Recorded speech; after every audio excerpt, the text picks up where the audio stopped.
Hey, how's it going, guys? Spaghettified here. Welcome to part three of my Stanley Parable Let's Play, where he's put me in this room here.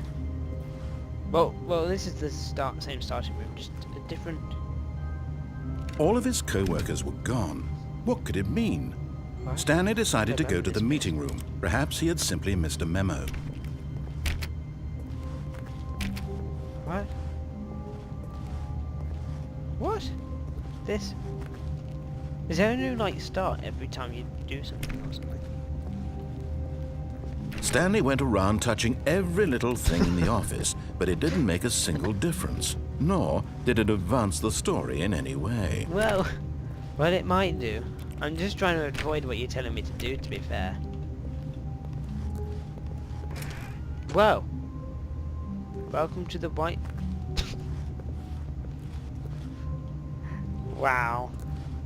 This is something. Wow. The whiteboard ending.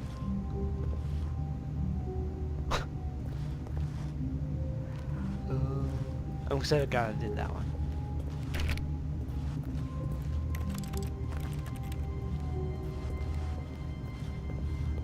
No.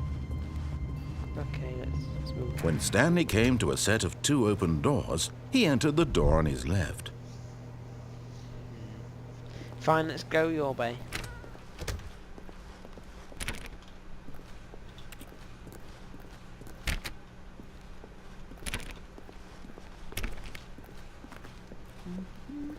Yet there was not a single person here either. Feeling a wave of disbelief, Stanley decided to go up to his boss's office, hoping he might find an answer there. Can I? No. Targets, push for funding, get Chris out of the broom closet, hire someone to, what does that say? Synergize papers? What? What? Papers are to synergize? What? Fire paper guy. Hire somebody to fire the paper guy. What the hell does synergizing mean? I'll ask Google later, he'll know. Who moved my desk? Please keep the targets on the topic. The future was yesterday, tomorrow is... Well, that's just as confusing as hay. Hay? That's as confusing as hay. That's...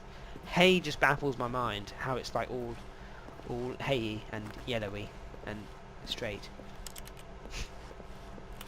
There's a joke in there somewhere.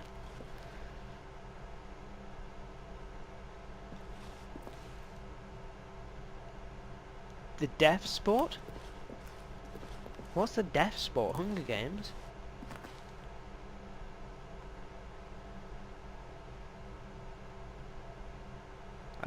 A lot of percent.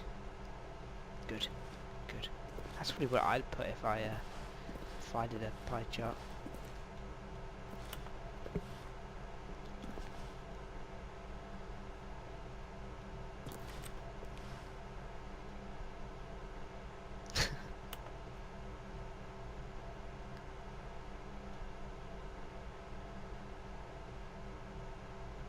True. That's definitely true. Oh, that's nice. Boobies. Can I zoom in on boobies? Boobies. No, that's crouching.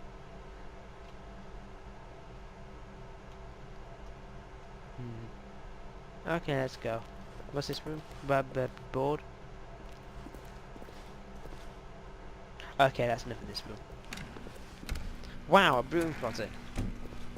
Stanley stepped into the broom closet, but there was nothing here, so he turned around and got back on track. Oh, no, there's plenty here. Look, there's a broom in the broom closet. Who would have thought that? I can't use the broom. There was nothing here. No choice to make, no path to follow, just an empty broom closet. No reason to still be here. Look, I could take this to I don't know. It was baffling that Stanley was still just sitting in the broom Maybe they tie closet. people up in He here. wasn't even doing anything. At least if there was something to interact with, he'd be justified in some way. As it is, he's literally just standing there doing sweet FA. Oh, what the hell does FA mean? Fa.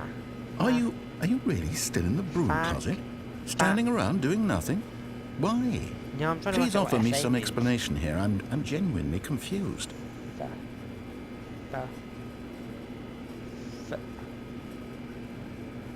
You do realize there's no choice or anything in here, right? If I'd said Stanley walked past the broom closet, at least you would have had a reason for exploring it to find out. But it didn't even occur to me because literally this closet is of absolutely no significance to the story whatsoever. Well, that's I where never you're would have wrong, thought to mention it. If there wasn't any significance, you wouldn't have put it here for a start. Maybe to you this is somehow its own branching path. Maybe when you go talk about this with your friends, you'll say, "Oh, did you get the broom closet ending? The broom closet ending was my favourite." I hope your friends find this concerning. Okay, maybe... Stanley was fat and ugly and really, really stupid. Hey. He probably only got the job because of a family connection. That's how stupid he is. Well, maybe that or with drug money. Also, Stanley is addicted to drugs and hookers. I'm sorry. I just can't help myself. Well, I've come to a very definite conclusion about what's going on right now. You're dead. You got to this broom closet, explored it a bit, and were just about to leave because there's nothing here, when a physical malady of some sort shut down your central nervous system and you collapsed on the keyboard. Yes. Well, in a situation like this, the responsible thing is to alert someone nearby so as to ensure that your body is taken care of before it begins to decompose. Hello? Anyone who happens to be nearby? The person at this computer is dead. He or she has fallen prey to any number of your countless human physiological vulnerabilities. It's indicative of the long-term sustainability of your species. Please remove their corpse from the area and instruct another human to take their place at the computer, making sure they understand basic first-person video game mechanics and filling them in on the history of narrative tropes in video gaming, so that the irony and insightful commentary of this game is not lost on them. All right, when you've done that, just step out into the hallway. Second player, it's good to have you on board. I guarantee you can't do any worse than the person who came before you. Oh no, I think I Coming can. to a staircase, Stanley walked upstairs to his boss's office. Oh my god, I love this guy. He's just amazing. What the hell is this? Is that that's a light. Light. Note to self. Light. But Stanley just couldn't do it.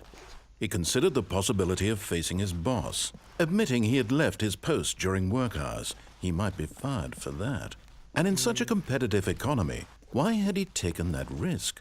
All because he believed everyone had vanished? His boss would think he was crazy. And then something occurred to Stanley. Maybe, he thought to himself, maybe I am crazy. All of my co-workers blinking mysteriously out of existence in a single moment for no reason at all? None of it made any logical sense. And as Stanley pondered this, he began to make other strange observations. Like that For car's example, familiar why to me. couldn't he see his feet when he looked down? What? Why Oh did my doors god. close automatically behind him wherever he went? And for that matter, these rooms were starting to look pretty familiar. Were they simply repeating? Yes, that No, car's Stanley back said to again. himself, this is all too strange. This can't be real. And at last, Yep. he came to the conclusion that had been on the tip of his tongue. He just hadn't found the words for it. "I'm dreaming!" he yelled. "This is all a dream." Oh, what a relief Stanley felt to have finally found an answer, an explanation. His co-workers weren't actually gone. He wasn't going to lose his job. He wasn't crazy after all. And he thought to himself, I suppose I'll wake up soon. I'll have to go back to my boring real-life job pushing buttons. I may as well enjoy this while I'm still lucid. So, Pretty he good imagined job, to be himself fair. flying and began to gently float above the ground. Hey, what?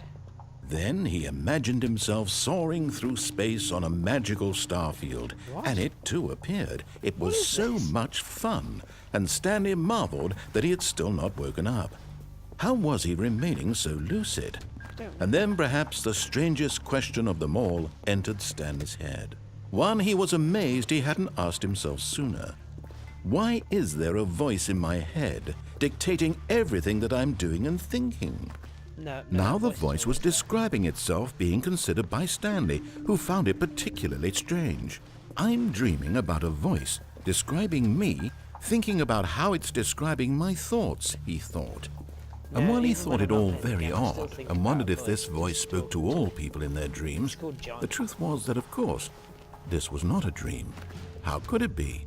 Was Stanley simply deceiving himself, believing that if he's asleep, he doesn't have to take responsibility for himself?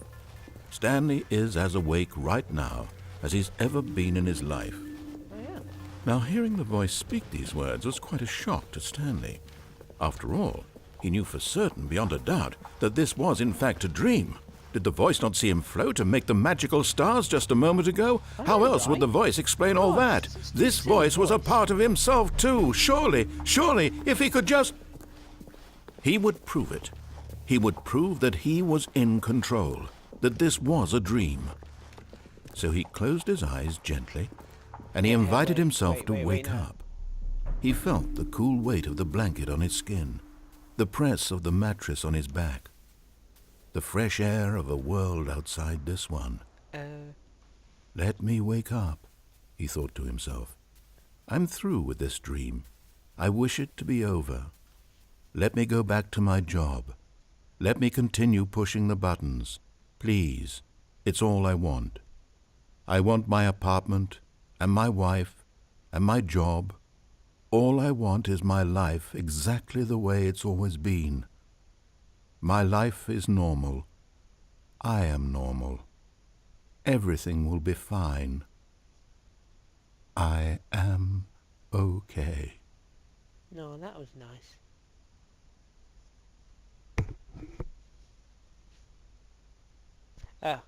Stanley began screaming.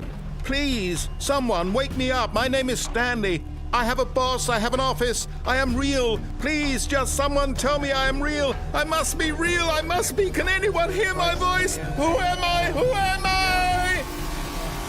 And everything went black. Yeah, what? Ah. This is the story of a woman named Mariella. Silly Mariella. Mariella woke up on a day like any other. She arose, got dressed, gathered her belongings, and walked to her place of work. But on this particular day, her walk was interrupted by the body of a man who had stumbled through town talking and screaming to himself, and then collapsed dead on the sidewalk. And although she would soon turn to go call for an ambulance, for just a few brief moments, she considered the strange man. He was obviously crazy. This much she knew.